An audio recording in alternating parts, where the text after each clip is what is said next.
Hi there, everybody. It's Nikki Witt, and we are on our journey through the Song of Prayer. We are starting to wrap it up. So today we are on Chapter 3, Healing, and we are on Section 3, Separation versus Union.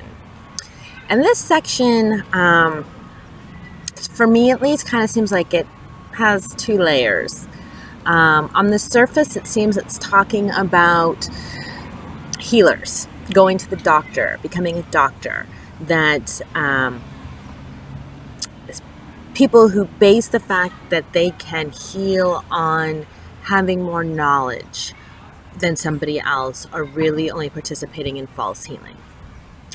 And the reason is because you thinking that you have something that other people don't have, or you think that other people have something that you don't have, then you are separating. You are making people, or making the possibility of inequality possible.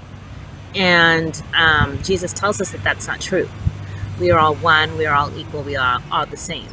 And that is the unity, the oneness of us all that is actually healing, and is actually brings about true healing. So when you go to a doctor, or a healer, any kind of healer. You can be talking about an energy healer, somebody that does Reiki, any kind of healing. If it is being done as if you are missing something that they have something special, whether that be more education, whether that be special intuition, whatever it is, if you are separating in that way, then the only healing that's going to be possible is this false healing. And remember last week you talked about that false healing can appear to heal. You can have reduction of symptoms, or symptoms go away, or things seem to heal. But in the end, death will come to you in a way as that you perceive as a punishment. So the true healing hasn't occurred, where it was when you realize that we were all one, when you set aside the body because you don't need it anymore, and all the learning has been done. Okay, so on the surface level, it's kind of talking about that, and it's not saying you shouldn't go to the doctor. It's not saying you shouldn't be a doctor. It's not saying you shouldn't go to an energy healer, or it's not saying that you shouldn't be an energy healer.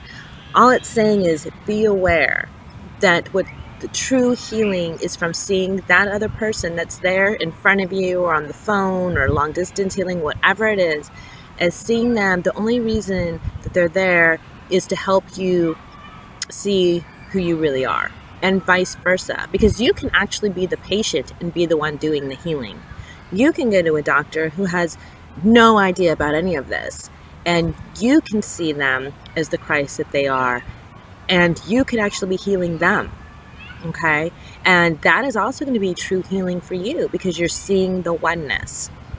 So that's a great thing, if you're going to the doctor, and to not put them up on this pedestal that they have something that you don't, to see them as one, and to join in that holy instant, in that holy relationship, and that can really help the outcome for you.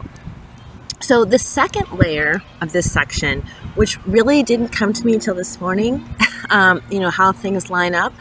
I was reading a whole bunch of other works, having to deal with wholeness, and having to deal with the fact that we don't need to do anything to prove our worthiness.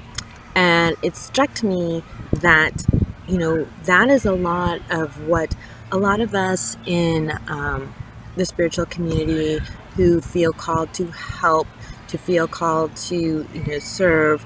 A lot of times we think, oh, but I need this credential, or I need to go back to school, or I need this, I'm not worthy, I don't know what I'm doing. Who am I? Who am I to try to help anybody when, look, I still have all these things going on, that I haven't healed. And what it's basically saying is, no, that's not what's doing the healing.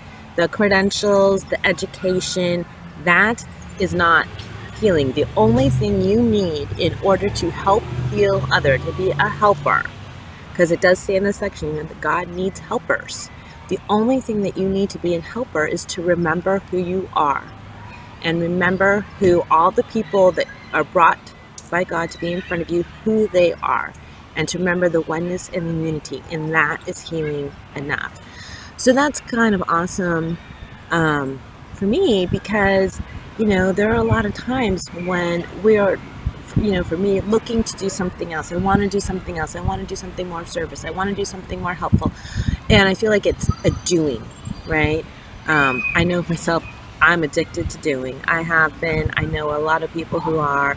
That's the way that I thought that I was going to prove my worth in the world, and actually to God.